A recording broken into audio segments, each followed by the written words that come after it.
Welcome to Urjit universal academy. Friends, TGT PGT की series में जो एलडी का सिलेबस है उसके अकॉर्डिंग आज हम देखेंगे the fly by Katherine Mansfield. तो लेट्स बिगिन। फ्रेंड्स, यह एक शॉर्ट स्टोरी है जो कि न्यूजीलैंड के राइटर है जिन्होंने कैथरीन मैन्सफील्ड ने इसको लिखा है और यह पब्लिश हुई थी 1922 में और पॉइंट ऑफ व्यू से यह थर्ड पर्सन है। चलिए बिना टाइम को वेस्ट करते हुए हम इस स्टोरी को शुरू करते हैं।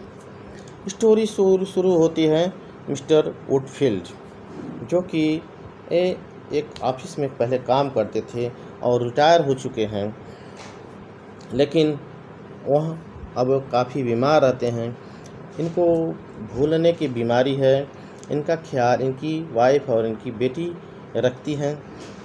इनकी तबीयत ख़राब रहती है जिसके कारण इनकी वाइफ और इनकी बेटी घर से बाहर इनको नहीं जाने देती, लेकिन एवरी ट्यूसडे को ये अलाउ करती हैं, इनको बाहर जाने देने के लिए अलाउ करती हैं। लेकिन ये ज़्यादा दूर नहीं जाते हैं, अपने बॉस के पास जाते हैं और यानी कि जब वहाँ अपने बॉस के पास जब काम करते थे तो इनका जो बॉस था उनसे इनकी काफ़ी अच्छी फ्रेंडशिप हो गई थी। बॉस का कोई नाम नहीं है, उनको द बॉस ही कहा जाता है।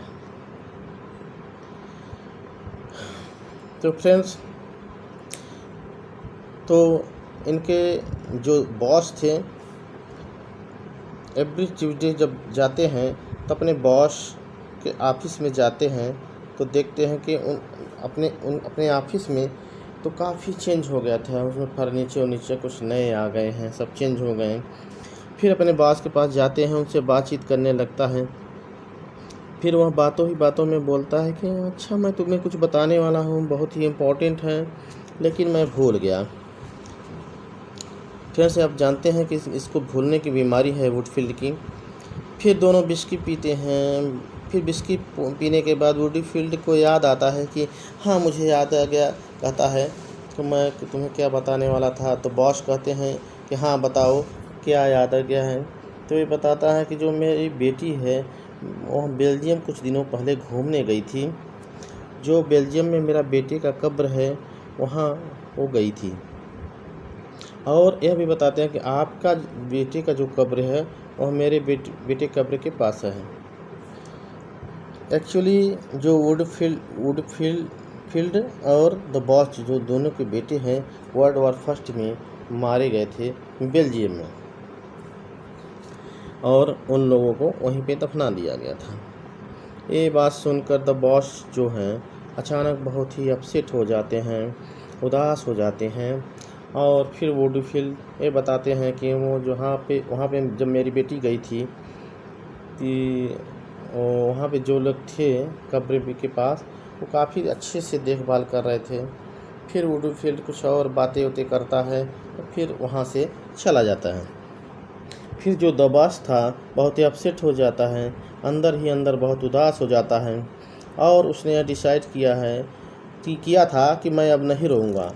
लेकिन 6 साल पहले जब इसके बेटे की मौत हुई थी तो बहुत ही ज़्यादा रोया था, अपसेट हुआ था और उसने उस समय डिसाइड किया था कि मैं किसी के सामने कभी नहीं रोऊंगा। इसलिए वह ऑफिस के किसी स्टाफ से बुलाता है और कहता है कि मैं अपने केबिन में हूँ और किसी को अंदर आधे घंटे तक कम से कम मत आने देना। और अपने केबिन में जाता है, वहाँ बंद कर लेता है और वहाँ वह अपने बेटों को याद करके रोने लगता है। याद करता है कि कैसे जब जिंदा था मेरा बेटा तो मैंने सोचा था कि मेरा जो सारा बिजनेस है अपने बेटे को दे दूँगा। वो मेरे साथ प्रैक्टिस किया करता था कि बिजनेस को कैसे संभालें। फिर उसको याद आता है 6 साल पहले जब उसके बेटे की मौत हुई थी तो कैसे बेल्जियम नहीं गया था। इसे पता था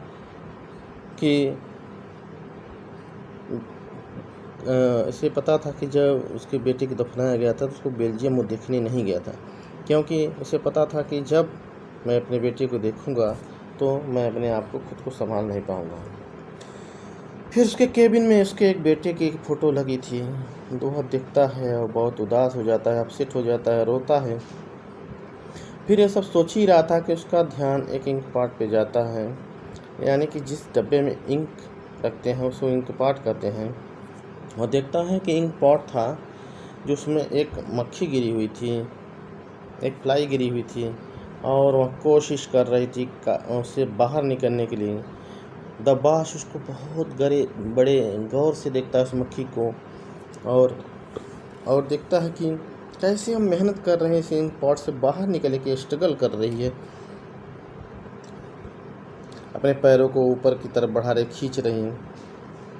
कहीं न कहीं दबाश को उसके मन की बात समझ में आ रही, क्या सोच रही होगी, किस तरह से वो अपसेट हो गई है। फिर उसके बाद दबाश क्या करता कि एक पेपर लेता है और पेन के क्लिप की मदद से उससे बाहर निकालता है और पेपर पे रख देता है। फिर और बहुत से देखता है, फिर कैसे वो देखता है कि मक्खी उस इंक से बाहर निकलने की कोशिश करती है और उड़ने की कोशिश करती है। फिर प्रयास करते करते आखिर मक्खी वह इंक से निकल ही जाती है और जैसे ही वह उड़ने वाली होती है, जो दबाश है वो क्या करता है कि फिर जो इंक होता है मक्खी के ऊपर वह दबाश डाल देता है। लेकिन फिर मक्खी वो कोशिश करती है, लेकिन बहुत कोशिश करती है, फाइनली वह फिर से निकल जाती है। फिर दबाश जो है उसके ऊपर फिर से इंक उसके ऊपर डाल देता है और इस बार जो मक्खी के पैर थे थोड़े कम काम कर रहे होते हैं। फिर धीरे धीरे मक्खी कोशिश कर रहे थे, आखिर तक वो हार नहीं मांगती है, फिर कोशिश करती रहती, फिर से वहाँ एक बूंद और डाल देता था। फिर फाइनली जो फ्लाई थी उसके मूवमेंट बंद हो जाते हैं और वह मर जाती है। और अब यहाँ जो दबाश है उसको यह ख़राब लगता है कि मैंने एक मक्खी को मार दिया। फिर उस पेपर के द्वारा उस मक्खी को लेके डस्टबिन में फेंक देता है और बेल बजाता है और कहता है अपने नौकर से, मुझे एक वाइट पेपर नया ले आकर दो। फिर उसका जो स्टाफ है वाइट पेपर लेने जाता है। फिर जो दबाश है वह सोचता है कि पहले थोड़ी देर पहले क्या सोचा था मैंने, जो इतना अपसेट था। यहीं पर हमारी स्टोरी ख़त्म हो जाती है। एक्चुअली यह जो दबाश है अपने फ्लाई को अपने फ्लाई इंक को समझ रहा है और अपने बेटे को दुख समझ रहा है। वैसे दबाश है स्ट्रगल कर रहा था अपने बेटे की मौत के दुख से बाहर निकलने के लिए और देखता है कि जो फ्लाई था वह उस दुख में इंक में यानी दब जाती है। इसी तरह वो सोचता रहता है अपने बेटे के मरने के दुख के बारे में। तो फ्रेंड ये कहानी यहीं ख़त्म होती है और इसीलिए वह पेपर वह फेंक देता है और नया पेपर ले आता है और भूलने की कोशिश करता है। आई होप फ्रेंड्स आपको यह स्टोरी समझ में आई होगी। Thank you.